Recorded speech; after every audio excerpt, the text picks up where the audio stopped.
বাদশা হারুন রশিদ তিনি একদিন রাস্তার রাজপ্রাসাদে অনেক বড় বড় আলেমদের দাওয়াত দিলেন। উলামায়ে কেরামের কাফেলা চলে আসলেন হারুন রশিদের রাজপ্রাসাদে, সুন্দর মেহমানের আপ্যায়নের ব্যবস্থা করলেন। উলামায়ে কেরাম আপ্যায়িত হলেন, সব খাইয়ে লইয়া রাজপ্রাসাদে বসছেন। বাদশা হারুন রশিদ শুধু রাষ্ট্রের নেতা না, আল্লাহর প্রিয় একজন বুজুর্গ মান্দা। তো আলেম বুঝিগায়, এই হুজুরেরা কেমন খাইলেন? আলহামদুলিল্লাহ, মেহমানদারি ঠিকঠাক হয়েছে বলে। তো আপনাদের ডাকছি, জিগাইবেন না কেন ডাকছি? জি বাদশা মহারাজ, কেন ডাকছেন? বেশি আমার একটা জিনিস জানার জন্য ডাকছি। কি? আমাকে আপনারা সমস্ত আলেমরা বলবেন, আজকে আমাকে ফতোয়া দিয়া যাবেন।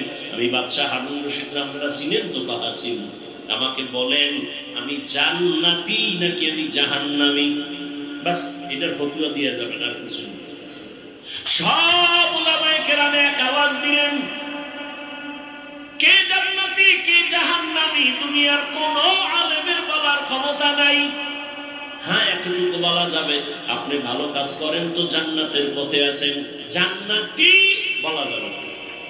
আপনি অন্যায় করেন বলা যাবে জাহান্নামের পথে আছেন, কিন্তু জাহান্নামী বলা যাবে না। বাদশা হারুন রশিদ মজাক করে, কথা হলো খাওয়াই হইল, দুঃখ সমাধান পেলাম না, বিদায় দিবেন ভাব। ঠিক এমন সময় উলামায়ে কেরামের মজলিসে একেবারে পেছন থেকে 9 বছরের একটা বালক দাঁড়ায় গেল। বালক দাঁড়ায় বলে, বাদশা বেয়াদবি যদি ক্ষমা করে দেন, আপনার প্রশ্নের জবাবটা আমি দিব। 9 বছরের বালক দাঁড়ায় বলে, বাদশা যদি অনুমতি দেন আমি আপনার প্রশ্নের জবাব দিব। বাদশা হারুন রশিদ খুশি হয়ে দেও কইলই না, সিস্টেম অনুযায়ী সামনে নিয়ে আসেন। উজিরে আজম তাড়াতাড়ি বাচ্চাটাকে সামনে আনো। 9 বছরের বালক দাঁড়ায় কয়, বাদশা প্রশ্নটা আবার করেন। প্রশ্ন হলো, আমি হারুন রশিদ জান্নাতি না জাহান্নামী? বাচ্চা 9 বছরের বালক কয়, জবাব দেওয়ার আগে আমার কথা আছে। বলো কি? যে প্রশ্ন করে সে বড় না যে জবাব দেয় সে বড়? বাদশা হারুন রশিদ কয়, জবাব দেনেওয়ালা তো খানিকটা বড়। তবে তুমি মাফ কইরা আমারে সিংহাসনে বসায় আপনি নিচে আসেন। বাদশা হারুন রশিদ তো বেয়াদব না, দুনিয়াদার সম্রাট না, সে তো আখিরাতমুখী একজন বাদশা। যখনই বলছে ওজিরে আজম রে কয়, তাড়াতাড়ি বাচ্চাটাকে সিংহাসনে আনো, নিচে বিছানা দাও, আমি নিচে বসবো। 9 বছরের বালকের সিংহাসনে বসাইয়া বাদশা হারুন রশিদ নিচে গিয়া বসলেন। এবার বাচ্চা 9 বছরের বালক সিংহাসনে বইয়াই ডাক দিয়া কয়, রে বাদশা বেয়াদবি মাফ করবেন। প্রথম আমি আপনাকে বলবো, কোরআনের ইলম থাকলে তো সম্মান এমনই হয়। বুঝেননি কিছু? 9 বছরের বালক প্রথম ইনজেকশন দিয়ে দিল। কোরআনের ইলম থাকলে তো সম্মান এমনই হয়। এত বড় নামি দামি বাদশা নিচে বসিয়া 9 বছরের বালকের সিংহাসনে বসাইছে, চেহারায় বসে নাই, আল্লাহর দেওয়া ইলমের বরকতে এখানে বসা হয়েছে। ইলমেরা জাজু করদান বেসা খলকেরা দাদান জওয়াবে বাসওয়াব আপনা দারত দোস্তে খলকা জারেনা মিসলে ই খসলত একে দিনদারেরা। সম্মান কে দেয়? আল্লাহর দেওয়া সম্মান কত দামি জানো? চেয়ারম্যানের চেয়ারের মেয়াদ শেষ, এমপির মেয়াদ শেষ, মন্ত্রীর মেয়াদ শেষ, কিন্তু কোরআনওয়ালাদের চেয়ারের কোনো মেয়াদই দিয়া সম্মান যদি কিনো, প্রথমে ফুলের মালা, ফাইনালে জুতার মালা। আর আমার আল্লাহ যদি সম্মান দেয়, দুনিয়ায় বাদশাহ, পরকালেও বাদশাহ। ইহা মুসাব মুসাফির দিল না লাগা,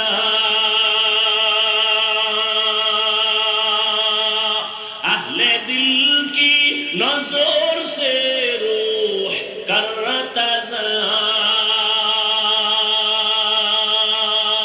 ইহা হম সব মুসাফির দিল না লাগা, আহলে দিল কি নজর সে রূহ করতা যা, শাহ দৌলত সব ফकीर गर नेक नेहे, शाह दौलत सब फकीर गर नेक नेहे, जिंदगी में बंदगी तू कर नहीं, जिंदगी में बंदगी तू कर नहीं,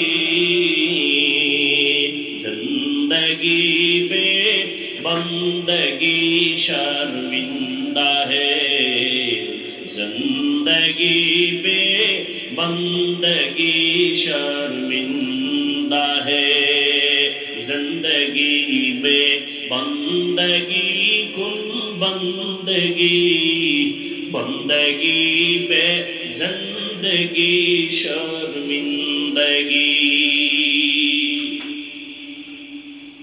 এরে আমার কলিজার যুবক বাবারা, ও বৃদ্ধ বাবাজি, ও পর্দার আড়ালের মা বোনেরা, 9 বছরের বালক সিংহাসনে বসিয়াই ভাষণ দিয়ে দিল, এলেমের সম্মান তো এমনই হয়। আল্লাহ এলেমের কারণে আল্লাহ সম্মান দিছে। আমার চেহারা টেকনাফের চেয়ারে বসায় নাই। যত সম্মান আমার আল্লাহর দেওয়া, আর কারো দেওয়া না। সম্মান দিছে কে? আল্লাহ সম্মান দিছেন। এই কারণে হাজারো মানুষ খাওয়ার চিন্তা নাই, ঘুমের চিন্তা নাই, বসার চিন্তা নাই, যে যেখানে সেইভাবে আছে, কিং কর্তব্য বিমূঢ় হয়ে আছে। কোথায় কোনো খেয়াল নাই, কই বাড়ি, কই গাড়ি, কই টাকা, কই খাওন, কোনো চিন্তাই মাথায় চাপে না, শুধু বয়ান শুনতেছে। এটা বাবার দেওয়া না, আমার আল্লাহ তাআলার দেওয়া। আল্লাহ যাকে সম্মানিত করেন সে দুনিয়ায় বাদশা, আখিরাতেও বাদশা। এর নবীর আশিক ওই 9 বছরের বালক এবার ডাক দিয়ে কয়, বাদশা আপনি প্রশ্নটা আবার করেন। বলে, আমি বাদশা হারুন রশিদ, বলো জান্নাতি নাকি জাহান্নামী? বাচ্চা 9 বছরের বালক ডাক দিয়ে কয়, বাদশা আমাকে বলেন, আপনার জীবনে কোনদিন এমন কোন সুযোগ ছিল কি আপনার সামনে সুন্দরী সুন্দরী রূপসী টানা কাটা গড়ি আছে, চাইলেই জিনা করতে পারতেন, আল্লাহর আদালতে হিসাব দেওয়ার ভয় গুনাহ করেন নাই, এমন কোনদিন আপনার জীবনে হইছে নি?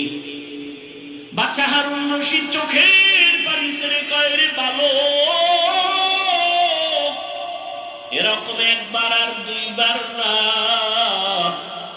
আমার সামনে বহু সুন্দরী মেয়ে দাঁড়ায় গেছে, আমি চাইলেই জিনা করতে পারতাম, কিন্তু আল্লাহর আযাবের ভয়, আল্লাহর আদালতে দাঁড়াইয়া হিসাব দেওয়ার ভয়, আমি চোখ দিয়া তাকাই না, আল্লাহর ভয় আমি স্পর্শ করি নাই, চোখের গুনাহ, হাতের জিনা করি নাই, চোখের জিনা করি নাই। এরকম একবার না, বহুবার আমার জীবনে আছে। আমি আল্লাহর ভয়ে গুনাহ থেকে নিজেরে আটকায় রাখছি। ও আমার কলিজার যুবক, দুইটা পায়ে হাত রাইখা বলি, রে বাবা, জীবনে তো রাতের বেলা মোবাইলে জিনা কম করলা না, আর কত রাত জিনা করলে তোমার আশা পূরণ হবে, তারপরে তওবা করবা। ও আমার কলিজার যুবক বাবারা, মনে চাইছে পার্কে পার্কে দৌড়াবা, দৌড়াইছো, এখন কি তওবা করবা না? জীবনে কত মেয়ের জীবনের উপরে হামলা করেছো, আরো কত জীবন তুমি ওই পথে চলার পরে আশা পূরণ হবে, তারপরে তুমি তওবা করবা। এখনো দুটো পায়ে হাত রেখে বলি, ফিরিয়া যাও। ভয় লাগে কোন দিন জানো, 2004-এর মতো ইন্দোনেশিয়ার সুনামি শুরু হয়ে যায়। কক্সেস বাজারের সাগর কোন সময় যেন গরম হয়ে যায়। ওরে ইন্দোনেশিয়ায় এই পরিমাণ গুনাহ চলতেছিল সমুদ্রের পারে। 2004-এর ইতিহাস করো, ওই সব বাড়ি গাড়ি ধ্বংস হয়ে গেল। এখন তাকাইয়া দেখ, ওই আমেরিকার বলিউড আর হলিউডের গোষ্ঠী যেখানে থাকে, এই আগুন নিভছে, এই ফেসবুকের গোলামেরা নিভছে। আল্লাহ দেখাইতেছে সেই আমেরিকার আঙ্গুলের ইশারায় গোটা দুনিয়া চলে। আজকে আল্লাহ পাক ওদের মাথার উপরে আগুন লাগায় দিছে। ওর 14 গোষ্ঠীর ক্ষমতা নাই ওই আগুনকে নিয়ন্ত্রণ করবে। ও আল্লাহর বান্দারা, আমার তো ভয় লাগে, আল্লাহর কসম করে বলি, আমি দিল থেকে বলি, কক্সেস বাজারে যখনই ঢুকি আমার ভয়। আল্লাহ যদি একটু ইশারা দিয়ে দেয়, এই সমুদ্র গরম হয়ে যা, ডুবের মধ্যে দেখবি কক্সবাজার জেলা সুদ্ধা সাগরের তলে চলে যাবে। শরীয়তপুরের নড়িয়া থানার মানুষ ঘুমায় রইছে, ওই নদী আইসা বাড়ি সুদ্ধা পানির তলে, মানুষ ছিল ঘুমের ভেতরে, সব চলে গেল। গ্রামকে গ্রাম পানির নিচে চলে গেল। ও যুবক, ও বিন্দু বাবাজি, ও পর্দার আড়ালের মা, একটা ঘরের মধ্যে 4টা-5টা রুম। এক রুমে ছেলে ঘুমায়, আর এক রুমে মাইয়া ঘুমায়, আর এক রুমে বাপ মা ঘুমায়। প্রত্যেকটা রুমে রুমে মোবাইলের জেনা চলে। মাইয়াও মোবাইল দিয়া জেনা, সারা রাত কবিরা গুনাহ দেখে। ছেলেটাও তার রুমের মধ্যে কবিরা গুনাহ দেখে মোবাইল দিয়া। ওদিকে তার মা বাবাও মোবাইল চালায়। মনে হয় যেন এত গুনাহ চলতেছে ঘরে ঘরে, ঘুমের মধ্যে ঠাডা পড়বে। ঘুম থেকে উঠা দেখবে তার চেহারাটা বানর হয়ে গেছে। এই গজব কেন আসে না? মুহাম্মদের উম্মত হওয়ার কারণে আসে না। চিল্লিনারে বাবা, সেই রহমতের নবী আমার বাদশা হারুন রশিদ কাঁদে আর কয়, বলো আমি চাইলেই জিনা করতে পারতাম, কিন্তু আমি আল্লাহর আযাবের ভয় একবার দুইবার না বহুবার আমি সুযোগ পাইয়াও গুনাহ করি নাই। 9 বছরের বালক ডাক দিয়া কয়, আমি চ্যালেঞ্জ দিয়া গেলাম, আপনি বিনা হিসাবে জান্নাতি।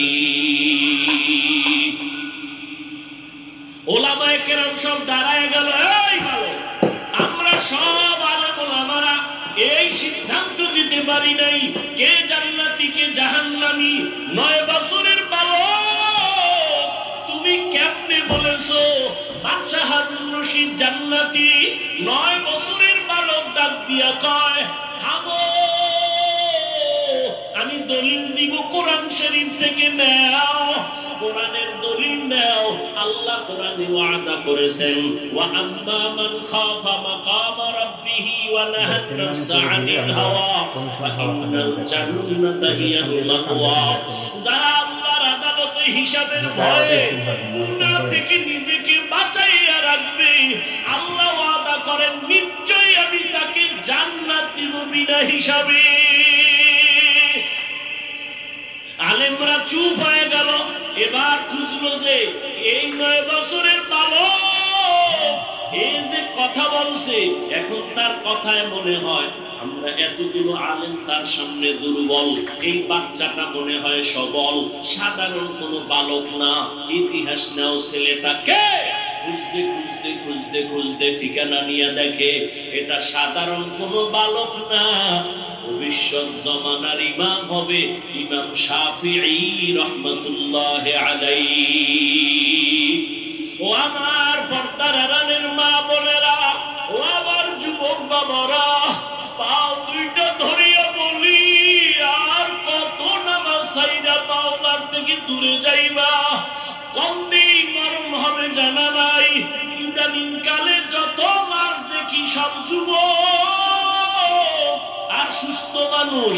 গাড়ির নিচে যুবকের লাশ, পানির নিচে যুবকের লাশ, করোনার ভেতরে যুবকের লাশ, ছাত্র জনতার আন্দোলনে যুবকের লাশ, ঘুমের বিছানায় লাশ পড়ে আছে যুবকের। কয়দিন আর বাহাদুরি করবা? আমি আবারও বলছি, তুমি মাদ্রাসায় যাও আমি বলি নাই, পাঁচকল্লি লাগাও বলি নাই, তাবলিগে যাও বলি নাই, কওমি মাদ্রাসায় যাও বলি নাই। আমি বলছি তুমি স্কুলে পড়ো, আলহামদুলিল্লাহ দোয়া করে গেলাম। তুমি কলেজে পড়ো, পড়ো, চাকরি করো, ব্যবসা করো, তুমি ইঞ্জিনিয়ার হও, ব্যবসায়ী হও, চাকরিজীবী হও, ডাক্তার হও, দাবি আমার একটা, বেয়াদব হইবা না। মা বাবারে কষ্ট দিয়া বরদোয়া নিও না, কপাল পড়ে যাবে। শিক্ষকের সাথে বেয়াদবি করে কষ্ট দিয়া বরদোয়া নিও না, জীবন নষ্ট হয়ে যাবে। বহু শিক্ষিত ছেলেদের দেখি রাস্তায় ল্যাংটা ঘুরে পাগল হইয়া ইংলিশে কথা কয়, আরবিতে কথা কয়। পাগল আবার ইংলিশ কয় কেন? ভেবে দেখলাম না আসলে এটা পাগল হওয়ার আগে ভালো ছাত্র ছিল, বেয়াদবি করার কারণে বরদোয়া লাগছে তো পাগল হয়ে গেছে। এরকম নাই? ও আল্লাহর বান্দারা, এবার একটু চোখ খুলাইয়া দেখো, তোমার মতো যুবক জীবনে মাদ্রাসায় পড়ে নাই, আলিফ বা তাও শিখে নাই, স্কুলে পড়ে, কলেজে পড়ে, চাকরি করে, ব্যবসা করে। তোমার মতো যুবক 5 ওয়াক্ত নামাজ পড়ে নেওয়ালা আসেনি।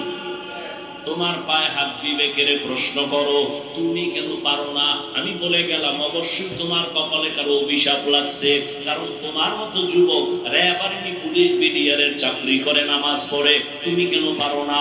তোমার মতো যুবক নদীর মধ্যে মাছ ধরে, নামাজ ছাড়ে না, রাস্তায় গাড়ি চালায়, নামাজ ছাড়ে না, বলো তুমি কেন পারো না? অবশ্যই তোমার কপালে অভিশাপ লাগছে, কারো বরদোয়া লাগছে, না হয় এইরকম পোড়া কপাল হইতে পারো না। তোমার মতো যুবক ডাক্তার, প্রফেসর, ইঞ্জিনিয়ার, 5 বেলার নামাজি অভাব নাই, তুমি কেন পারবা না রে বাবা? ও পর্দার আড়ালের আম্মা জানেরা, আপনাদের কারণেই তো সন্তান ভালো হওয়ার আশা করা যায়, কারণ গাছ ভালো হলে ফল ভালো হবে, মা বাবার আদর্শ ভালো হলে সন্তান ভালো হবে। এই দুনিয়ায় যত ভালো সন্তান আছে মায়ের অবদানের কারণে। এরে আম্মা জান, এ কারণেই তো আপনাদের সম্মান। আপনারা নবীদের মায়ের মতো মা, সাহাবায়ে কেরামদের মায়ের মতো মা, আপনারা খাদিজা রাদিয়াল্লাহু আনহার মতো নারী, ফাতিমা রাদিয়াল্লাহু আনহার মতো দামি নারী, আয়েশা রাদিয়াল্লাহু আনহার মতো দামি নারী। এরে আম্মা জান, আপনার মতো কত মা বোনেরা এখন আছে বেপরদায় চলে না, কখনো তারা নামাজ ছাড়ে না, কখনো স্বামীর মাল নষ্ট করে না, মোবাইলে সময় নষ্ট কোনো পারবেন না। এখনো সময় আছে, তওবা করেন, আর বেপরদায় চলবেন না, নামাজ ছাড়বেন না, স্বামীর মাল খেয়ানত করবেন না, মোবাইলে সময় নষ্ট করবেন না। সন্তানটাকে আদর্শ ডাক্তার বানাবেন, আদবওয়ালা ইঞ্জিনিয়ার বানাবেন, আদবওয়ালা প্রফেসর বানায় যাবেন, আপনার জীবনটাও ধন্য হয়ে যাবে। এখনো সময় আছে তওবা করার। ও আমার বাবাজিরা, যুবক বাবারা, এখনো সময় আছে, তওবা করো। মনে মনে আল্লাহকে বলো, হে আল্লাহ, জীবনে তো কম দাড়ি কাটি নাই, নামাজ কম সারি নাই, বেপরদায় কম চলি নাই, মানুষের ক্ষতি কম করি নাই, আজকে থেকে তওবা করলাম।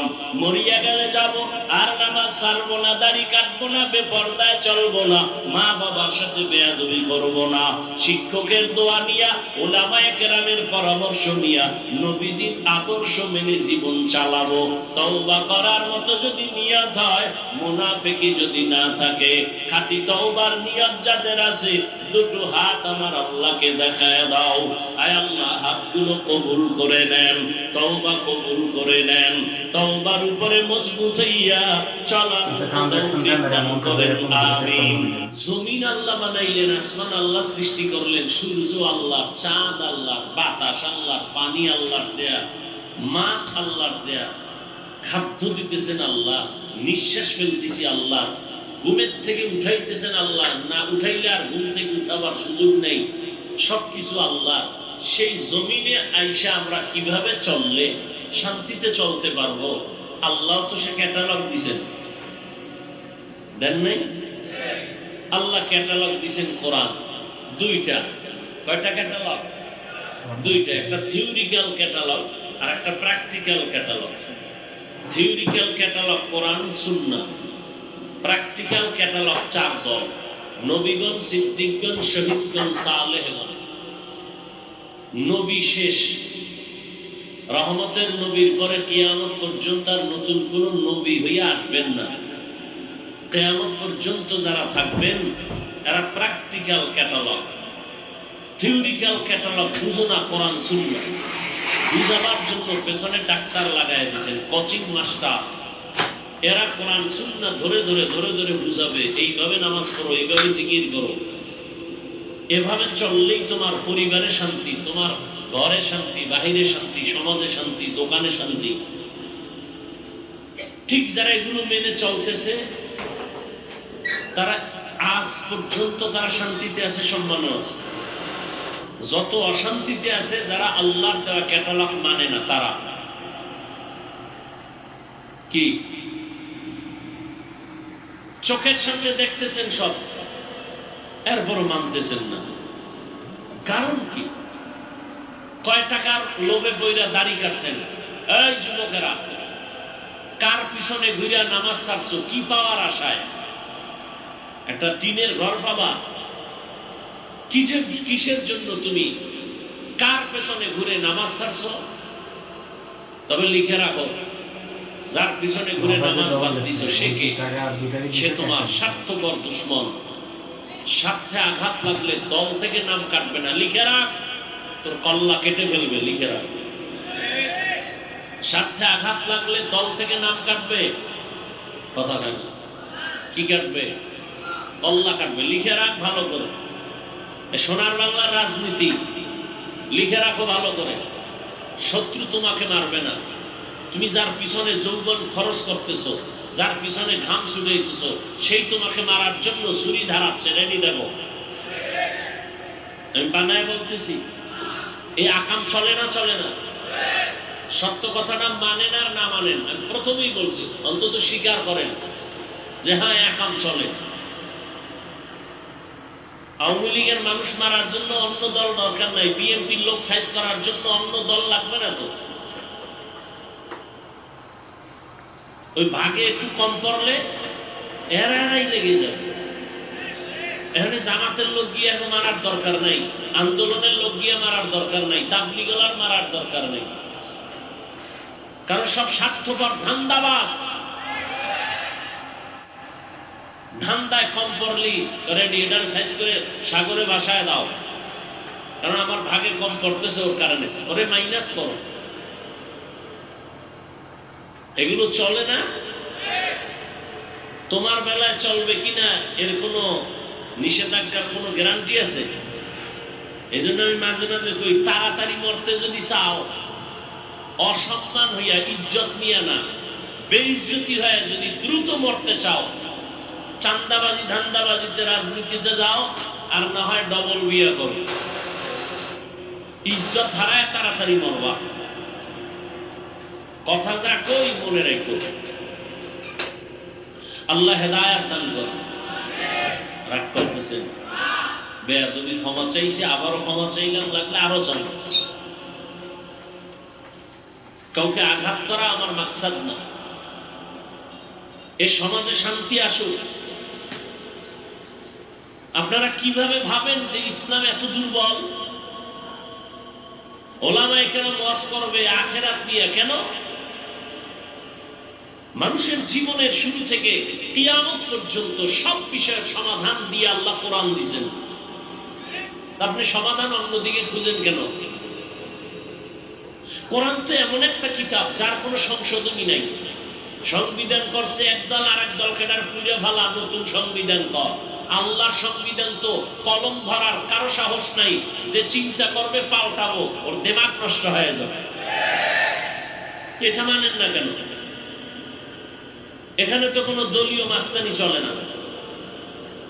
কোরআন তো এমন এক সংবিধান যেটা মানলে হিন্দুও শান্তিতে থাকবে, খ্রিস্টান শান্তিতে থাকবে, ইহুদিরা শান্তিতে থাকবে, বৌদ্ধরা শান্তিতে থাকবে, তাবলিগ শান্তিতে থাকবে, পীর সাহেবরা শান্তিতে থাকবে, গরিব শান্তিতে থাকবে, ধনীরাও শান্তিতে থাকবে, বৈষম্য ঠিক হয়ে যাবে। কোরআন মানলে, এর বাইরে চললে খুনাখুনি হবে, রক্তারক্তি হবে, কিয়ামত পর্যন্ত সমাধান হবে না। চাপাবাজি করবা, এই চাপাবাজি করতে করতে বুড়া হয়ে যাবা, আজরাইলে ধাক্কা দিয়ে ফালায় দিবে, এভাবে জীবন চলবে, শান্তির চেহারা দেখা লাগবে না। শান্তি কি বিল্ডিং? কি লাভ হবে 10 তলা বিল্ডিং এর মাস্তানি করে যদি বিল্ডিং সাইরা জঙ্গলে ঘুমান লাগে? এই বিল্ডিং এর মাস্তানি করে লাভ আছে? সুইস ব্যাংকে টাকা রাইখে মাস্তানি করে লাভ কি যদি 14 গোষ্ঠী খাইতেই না পারে? এর সে টিনের ঘর আলারা ভালো, যেহেনে রাইতে হেনে খাই, আলু ভর্তা দিয়ে খাই ঘুম, ট্যাবলেট লাগে না, খাওয়ারও রুচি কমে না, ঘুমেনেরও টেনশন নেই। 3 প্লেট দেবা, দেখবা বিসমিল্লাহ ছাড়া নাই, রুচির কোনো ঔষধ নাই, কেউ একটা কাঁচা মরিচ নেই, দেখবে 3 প্লেট শেষ। শ্রোতাদের বয়ান শোনার নেশা, এই যে এত লোক রাস্তায় ঘুরবে আর পারবে, ও অনেক লোক, লাভ কি যদি ফজরে মসজিদ খালি থাকে? যে এত লোক এখানে, অধিকাংশ ফজর পড়ে নাই, জোহর পড়ে নাই, আসর পড়ে নাই, মাগরিব পড়ে নাই, এশাও পড়ে নাই। এরকম আশিক রাসূল এখানে কেউ নাই? কত বড় বেয়াদব, এর পরও কয় নামাজ না পড়লে কি হবে, দিল পরিষ্কার। এরকম বেয়াদব আছে। আল্লাহ হেদায়েত দান করুন। وَأَمَّا مَنْ خَافَ مَقَامَ رَبِّهِ وَنَهَى النَّفْسَ عَنِ الْهَوَى فَإِنَّ الْجَنَّةَ هِيَ الْمَأْوَى। আল্লাহ তাআলা বলেন, হাসরের ময়দানে আমি আল্লাহর আদালতে দাঁড়াইয়া হিসাব দেওয়ার ভয়ে যারা দুনিয়াতে নিজেকে গুনাহ থেকে বাঁচায় রাখবেন, আমি আল্লাহ ওয়াদা করলাম তোকে বিনা হিসাবে জান্নাত দিয়ে দিব। রহমতের নবী বলেন, ইত্তাকিল মাহারিম তাকুন আবাদান নাস। আল্লাহর নিষিদ্ধ জিনিস থেকে নিজেকে বাঁচাও, তো আল্লাহর আদালতে তোমার মর্যাদা বেড়ে যাবে, মানুষের কাছেও সম্মান বেড়ে যাবে। সম্মান বাড়াইবেন কে? আরে বাড়াইবেন মানে বাড়াইয়েই তো মানুষ বানাইছেন, তা বাড়াইবেন মানে মানুষ তো আল্লাহ বানাবার আগেই শ্রেষ্ঠত্ব দিয়া মানুষ বানাইছেন। মানুষ বানাইয়া শ্রেষ্ঠ মর্যাদা দেন নাই, শ্রেষ্ঠ মর্যাদা দিয়া মানুষ সৃষ্টি করছে। ওয়ালাকাদ কাররামনা বানি আদম ওয়া হামালনাহুম ফিল বাররি ওয়াল বাহরি ওয়া রাযাকনাহুম মিনাত তাইয়্যিবাত ওয়া ফাদ্দালনাহুম আলা কাসীরিন মিম্মান খালাকনা তাফদীলা।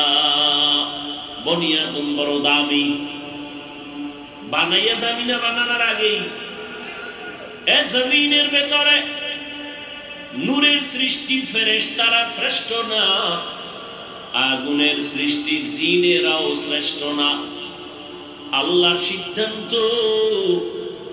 একমাত্র মাটি। মানুষ এত দামি, জমিনের মধ্যে চলার মতো আমি রাস্তা করে দিয়েছি, পানির মধ্যে চলার মতো উত্তম ব্যবস্থা করে দিয়েছি। সেই লোহা পানির মধ্যে ছেড়ে দিলে নিচে যায়, ডুবে যায়। মানুষের মেধা খাটাইয়া ওই মানুষ ওই লোহা দিয়া স্টিমার বানাইয়া সমুদ্রের ভেতরে চলে, এক দেশ থেকে ভিন্ন দেশে যায়। আমি আল্লাহ এই মানুষের জন্য উত্তম খানার আয়োজন করেছি। গর্তের পিপিলিকার খানাও আমি দেই, উড়ন্ত পাখির পেটের খানাটাও আমি দেই। সমুদ্রের ভেতরে হাজারো কোটি কোটি কোটি ধরনের মাছ, এগুলোর খানাও আমি আল্লাহ দেই। জঙ্গলের প্রাণী আছে হাজার হাজারের খানাও আমি দেই, মানুষের খানাও আমি দেই। তবে মানুষের খানার মতো সুস্বাদু মজাদার পিওর হালাল খানা জমিনে আর কাউকে দেওয়া হয় না। মানুষ ভাত খাবা, চাল কাবারে দিয়ে দিছি যাতে ক্ষতি না হয়, রুটি খাবা, গমটা কাবারে ঢুকায় দিছি যাতে তোমার ক্ষতি না হয়, তুমি তরমুজ খাবা, কাবারে ঢুকায় দিছি, তুমি আপেল খাবা, কাবার করা, আমি আল্লাহ পাক গোশত খাবা, তাও কাবার দিয়ে দিছি, পশমের কাবার, সব খানা কাবার দিলাম, মাছগুলো খাইবা সেখানেও কাবার লাগাই দিছি, কাবার ফালাইয়ের পরে প্রসেসিং করে সুন্দর করে রান্না করো। আমি তোমাদের জন্য যে খানা দিলাম এই সুন্দর খানায় কোনো ভেজাল নাই, যদি কোনো ভেজাল থেকে থাকে বেঈমান মানুষ ভেজাল ঢুকাইছে, আমি আল্লাহ কোনো খানায় ভেজাল ঢুকাই নাই। নিমক খারাপ মানুষ, এজন্য আমি এক বয়ানে সেদিন বলেছি পশুর এত ক্ষতি করে না, মানুষ হইয়া মানুষের যেই পরিমাণ ক্ষতি করে, একটা পশু, একটা কুত্তা তার বাচ্চার ক্ষতি করে না, একটা বিলাই তার জাতি বিলাইয়ের ক্ষতি করে না, একটা শিয়াল তার জাতি ভাই শিয়ালের ক্ষতি করে না, নদীর মধ্যে মাছ মাছের ক্ষতি করে না। মানুষ এত বড় নিমক হারাম, মানুষ হইয়া মানুষের 24টা ঘন্টায় খালি ক্ষতির কল্পনা, ওরে মারা যায় কেমনে, ওর দোকানে লস কেমনে হবে, ওরে কেমনে সমাজে লজ্জা দেওয়া যায়, ঠিক নেই? 24 ঘন্টা খালি আকামেরই চিন্তা ভাবনা নিয়া, ঘুমের মধ্যে আকামের চিন্তা, ঘুম থেকে উঠাও ক্ষতির চিন্তা, কেমন মানুষ হইলা? ক্বালা রাসূলুল্লাহ সাল্লাল্লাহু আলাইহি ওয়া আলিহি ওয়াসাল্লাম খায়রুন নাস মান ইয়ানফাউন নাস। আল্লাহর নবী বলেন দুনিয়াতে সবথেকে ভালো মানুষ ওই ব্যক্তি যার দ্বারা অন্যের উপকার হয়, ক্ষতি হয় না। এরে আমার কলিজার যুবক বাবারা, দুনিয়াতে আসার থেকে কি উপকার করেছো? তোমার ব্যবহারে মা কষ্ট পাইয়া বসে আছে, তোমার আচরণ এত খারাপ, চরিত্র এত খারাপ, তোমার আচরণে মাও বেজার, বাবা বেজার, শিক্ষক বেজার, আলেম ওলামা বেজার, মুরব্বীরাও বেজার, বন্ধুরাও বেজার। মনে মনে চাই তুই এখন যদি মইরা যাও সবাই খুশি, মাও বলবে একটা চরিত্রহীন মরে গেছে, আমি বিপদ থেকে বেঁচে গেলাম। মনে মনে বলবে, যদি উপরে কাঁদবে সন্তানের মায়া, কিন্তু মনে মনে খুশি একটা বেয়াদব মরে গেল, কারণ এর চরিত্রের কারণে মানুষের কাছে আমি মা লজ্জা পাই। কি অর্জন করলা জীবনে? যে ভাবসাব দেখাও মনে হয় বড় বুজুর্গ, অথচ সবার পর তো আর চাদরে আটকানো আছে, ভয় লাগে কোন সময় চাকার তলে মাথা ঢুকে যায়, কখন ঘুমের মধ্যে আজরাইল এসে যায়। আল্লাহ হেদায়েতের দৌলত দান করে। তো মানুষ বড় দামি, এই মানুষ যদি আবার নিজেকে হালাল পন্থায় চালাও তো মর্যাদা বেড়ে যাবে। মর্যাদা বাড়ার মানে কি? মর্যাদা বাড়ার এক ব্যাখ্যা হলো সমস্ত মাখলুকাতের মধ্যে মানুষ দামি, আবার এই মানুষের মধ্যে যারা ঈমানওয়ালা তারা আরো দামি। ঈমানওয়ালারা সবাই দামি এক লেভেলে কয় না, ঈমানওয়ালাদের ভেতরে যারা আমলওয়ালা তারা আরো দামি, আবার আমলওয়ালাদের ভেতরে যারা তাকওয়াওয়ালা তারা আরো দামি। ইন্না আকরামাকুম ইনদাল্লাহি আতকাকুম, আল্লাহ বলেন যার মধ্যে তাকওয়া সে সবথেকে দামি।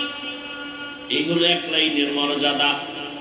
এবার ধরে নেন সবার মধ্যে তাকওয়া, রিয়া নাই, সব লেভেল তাকওয়ার মজবুতি। এদের মধ্যেও কি কম বেশি আছে? হ্যাঁ আছে। কেমন? নিজেরা যখন পুরা বিনয়ী হইয়া আল্লাহর দিকে যত আগাবে তার মর্যাদা বাড়বে। কেমন বাড়বে? বাড়ার মধ্যে কয় এখন তো তোমারে ভালোবাসে কয়জন, তুমি তো এটা মাপতে পারো। ফেসবুকের ফলোয়ার কতজন বা এত শো, তাহলে এই কয় লোক আমার। এখন তোমাকে 500 লোক ভালো জানে। যদি আল্লাহর জন্য তৈরি হয়ে যাও তোমাকে কোটি মানুষ ভালো জানবে।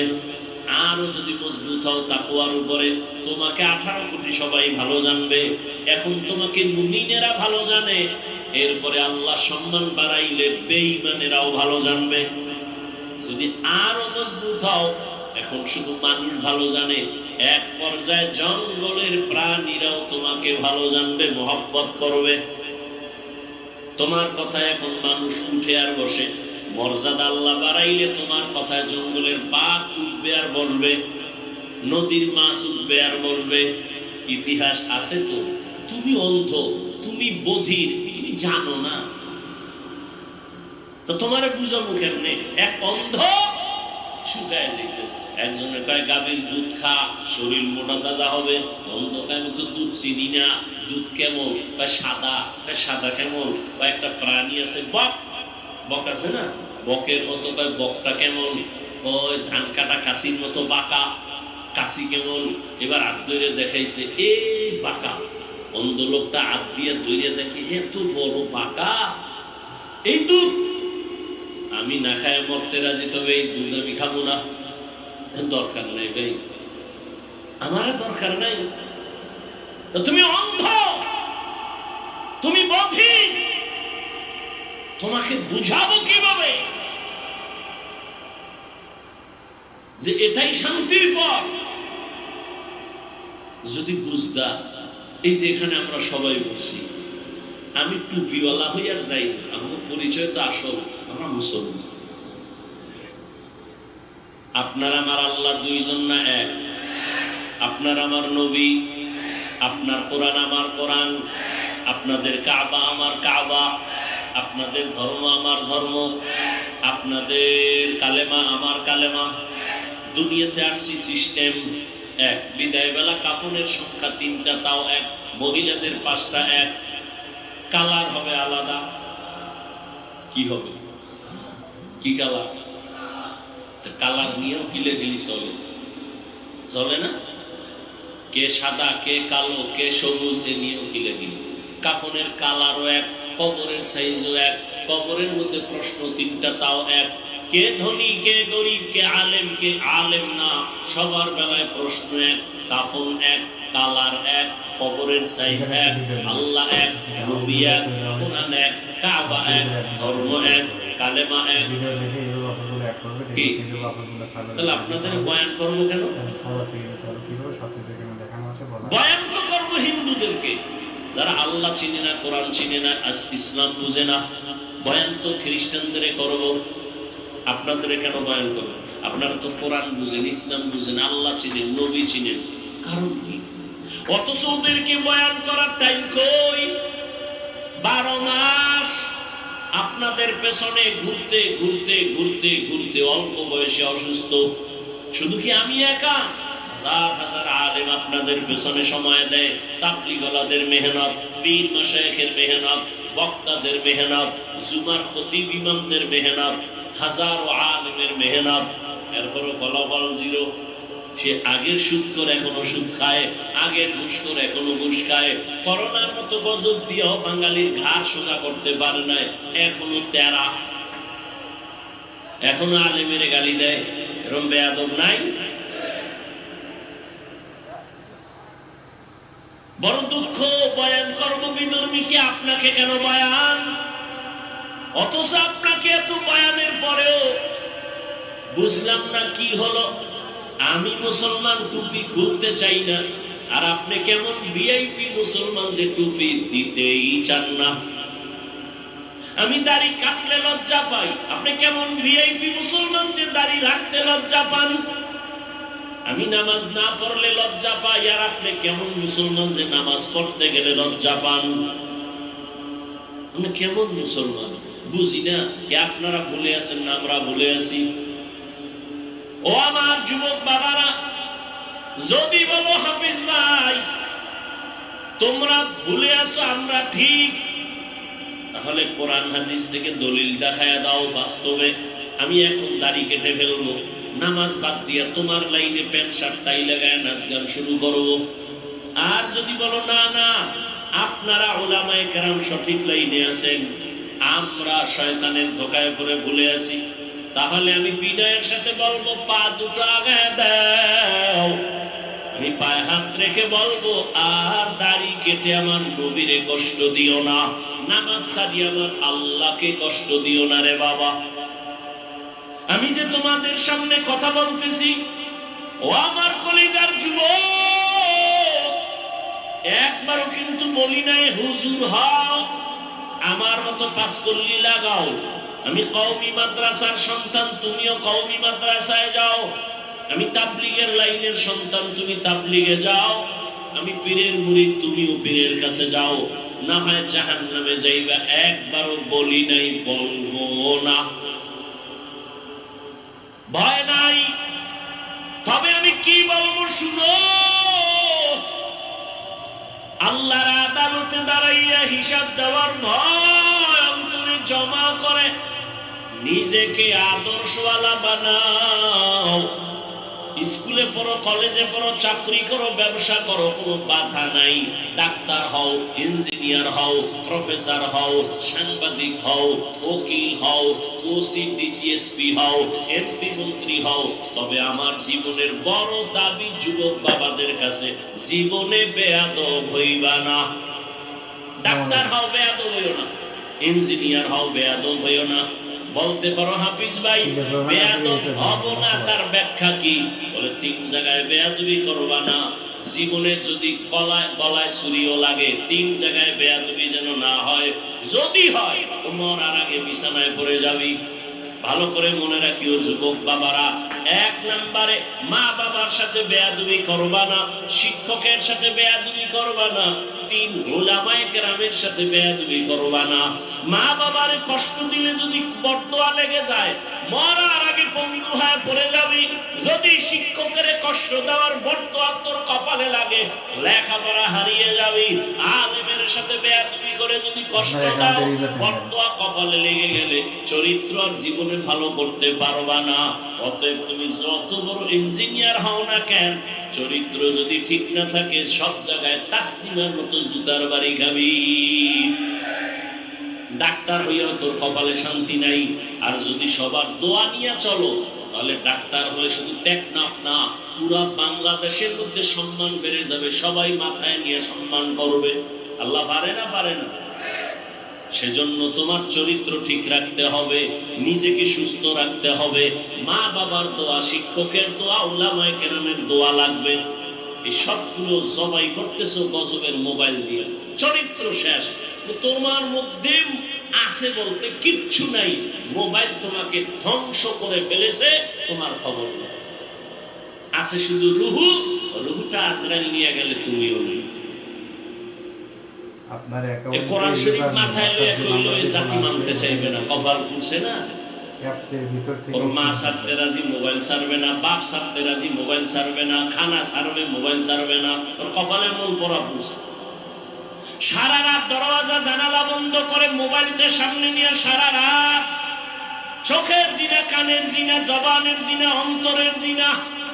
এই মোবাইল দেখতে দেখতে দেখতে দেখতে চেহারা নষ্ট, কিডনি নষ্ট, হাত নষ্ট, ব্রেন দুর্বল, চোখের পাওয়ার কমছে, কানের পাওয়ার, জবানের সব কিছু দুর্বল।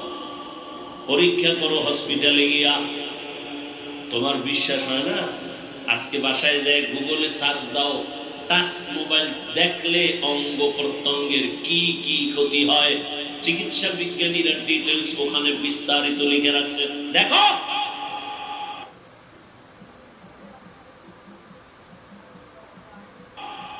যার কপাল খারাপ তো একটু আগেই বয়ান করলাম। কপাল যদি খারাপ হয়, আমার বয়ান কেন, রসুলের বয়ানও কপাল করবে না, এটা একটু আগেই বললাম। আল্লাহ হেদায়েত দান করুন। হায় লেখাপড়া শেষ, চরিত্র শেষ, কিচ্ছু নাই চরিত্র। এরপরও তো মানুষের একটা শখ থাকে যে এই জিনিসটা কর্ম করব কইরে যখন ফেলছি এবার ফিরে যাই, এরপরও ফিরব। জীবনে তো কম নামাজ ছাড়লাম, আর কত নামাজ ছাড়তে হবে বলো? আর কতবার নামাজ ছাড়লে তোমার আশা পূরণ হবে? তারপরে তওবা করবা। বয়ান চলতেছে, এত বয়ান, এত বয়ান, এত বয়ান। না খাইয়ে মানুষ বয়ান শুনে মাটির মধ্যে বয়া গেছে, বালুর মধ্যে বয়ান শুনে, জানে বয়ানের পরে খাওয়ান নাই, কিছু নেই, এরপর কষ্ট করে শুনে। মানে না কেন? মানে না কেন? জানে মিথ্যা কথা বলা হারাম, চুরি করা হারাম, ডাকাতি ডাকাতি হারাম, নাচ দেখা হারাম, গান শোনা হারাম, অন্যের ক্ষতি করা হারাম, মা বাবার হক নষ্ট করা হারাম, ভাইয়ের হক নষ্ট করা হারাম, বোনের হক নষ্ট করা হারাম, প্রতিবেশীর হক নষ্ট করা হারাম। সব জানে, মানে না কেন? আল্লাহর আদালতে দাঁড়াইয়া হিসাব দেওয়ার ভয় নাই। এই একটাই সমস্যা। একটা সন্তান যখন মা বাবাকে ভয় করে, মা বাবার সামনে অন্যায় করে না, মাইরের ভয়। একটা ছাত্র যখন শিক্ষকের ভয় করে, শাস্তির ভয়, অন্যায় করে না। ঠিক আল্লাহর কোন বান্দা যদি আসলেই আল্লাহকে ভয় করে, ওই বান্দা গলায় ছুরি লাগাবে, দাড়ির মধ্যে অস্ত্র লাগাবে না।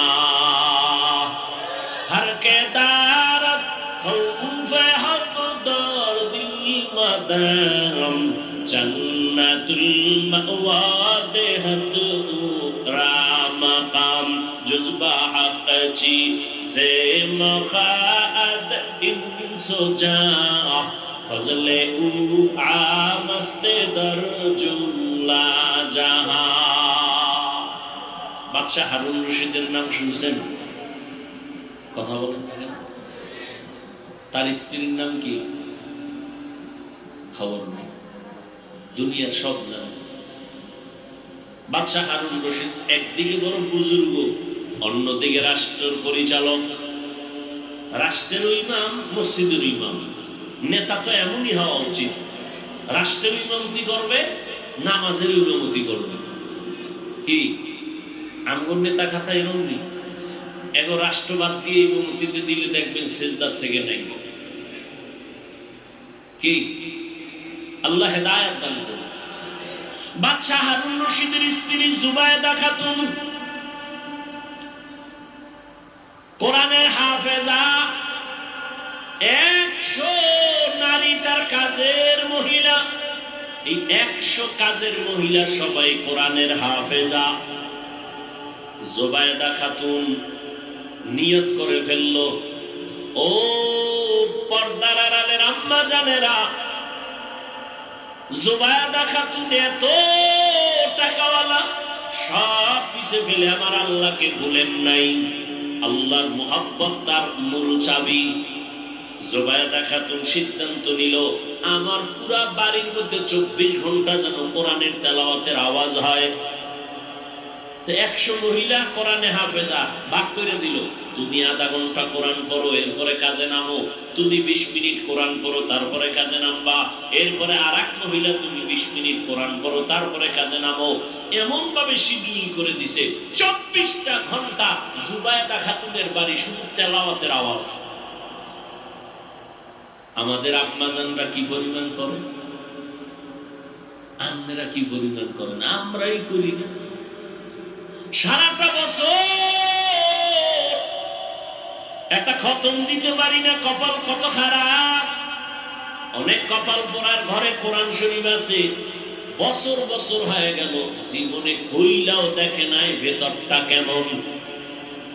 ওদিকে আর এক দল আল্লাহর বান্দারা কাটা খায় লবণের ছিটা দিয়া কয়, কোরআনের অর্থ না যাই না করলে লাভ নাই। এমনি তো নাচনিওয়ালা বুড়ি, আরো যদি পায় ঢোলের বাড়ি, এমনি কোরআন পড়ে না। এমন সুযোগ আর একটা পাইছে, অর্থ না যাই না করলে লাভ নাই, ঘর থেকে কোরআন নামা। তাদের দূরে সরা, ইনি বাড়ি নেই, বর্তমান নিয়ে লাভ নেই, নামা ঘর থেকে। কি উপকারটা করছে? এই জন্য বললাম, ও টেকনাফের মুসলমান, ইসলামের ক্ষতি ইহুদি, খ্রিস্টান, হিন্দু, বৌদ্ধ কি করেছে? ইসলামের ক্ষতি আমার দেশে ইসলামওয়ালারা বেশি করেছে। প্রত্যেকটা পদে পদে ইসলামের ক্ষতি হিন্দু করেনি, ইহুদি করেনি, খ্রিস্টান করেনি, বৌদ্ধরা করেনি, নামদারি মুসলমান মুনাফিকেরা করেছে, এখনো করতেছে। আমি আপনাদের পাও ধরে ধরে ধরে ধরে বুঝাই বুঝাই বয়ান করি, বেশি বেশি আমল করবেন। আর একদল আল্লাহর বান্দারা কয় বেশি আমল লাগে না। কই যাবেন আপনারা? কোন তো আমি আপনাদের পায়ে ধরে বলি আমল করেন। দুনিয়াতে যারা লাভবান হয়েছে, শুধু মূল ডিউটি করে লাভবান হয় নাই, সবাই ওভার ডিউটি করে লাভবান হয়েছে। কি ডিউটি? ওভার ডিউটি ঠিক আখিরাতের লাইনে যারা দামি হবে, মূল ডিউটি করে দামি হবে না, ওভার ডিউটি করার কারণে দামি হয়ে যাবে। 5 বেলার নামাজ পড়া মূল ডিউটি ফরজ, ইশরাক আওয়াবিন চাষ তাহাজ্জুদের নামাজ ওভার ডিউটি নফল। ফরজই পড়ে না, নফল দিয়ে কি করবে? শুনে রাখেন, বলে গেলাম আপনারা না বেশি বেশি হাদিস কন, আমি হাদিস বলে যাই, লিখে রাখেন। কিয়ামতের ময়দানে ফরজ আমলের ত্রুটি পূরণ হবে নফলের আমল দিয়ে। আপনি নফলই নাই তো কেমনে পূরণ করবেন ফরজের ঘাটতি? কোন ধান্দায় পড়ে আছেন আল্লাহই ভালো জানেন। রাসূলের স্পষ্ট হাদিস, দুনিয়াতে ফরজ আমল যা করি ত্রুটি যুক্ত, এগুলোর ঘাটতি পূরণ করতে লাগবে নফল আমল। নফলের খবর নেই। আল্লাহ হেদায়েত দান করুন। আপনি বলেন আমল লাগে না, আর আমি চ্যালেঞ্জ দিয়ে বয়ান করি সারা দেশে, আল্লাহ মানুষ বানাইছে নই আমল করার জন্য। আর আপনি কানে হেডফোন লাগায়া বয়ান শুনেন, হেডফোন লাগায়া লেকচার শুনেন, আমল লাগে না। আর আমি পাও ধরে সারা দেশে বয়ান করি, আল্লাহ মানুষ বানাইছেনি আমলের পরীক্ষার জন্য। শুনেন আয়াত, আল্লাযী খালাকাল মাউতা ওয়াল হায়াতা লিয়াবলুয়াকুম আইয়ুকুম আহসানু আমালা। আল্লাহ মানুষ বানাবার একমাত্র কারণ, আল্লাহ পাক পরীক্ষা করে যাচাই করে দেখবে কারা উত্তম আমল করে। ফরজ আমলের ত্রুটিগুলো মুক্ত হবে নফল আমলের দ্বারা। রহমতের নবী আমার সারা রাত, আজকেও গাড়িতে বৈশা বৈশা রাসূলের হাদিস দেখলাম, তাহাজ্জুদের ফজিলতের হাদিস দেখলাম। রহমতের নবীর ফরজ নামাজের থেকে সব থেকে লাগাতার একটা আমল ছিল তাহাজ্জুদের আমল। এটা দেখতে দেখতে পাইলাম, যদি নবী কোনো অসুস্থতার কারণে রাত্রে তাহাজ্জুদ পড়তে পারতেন না, জোহরের নামাজের আগে তাহাজ্জুদ করে ফেলতেন, তাহাজ্জুদের কাজা করে ফেলতেন। আর আপনারে কে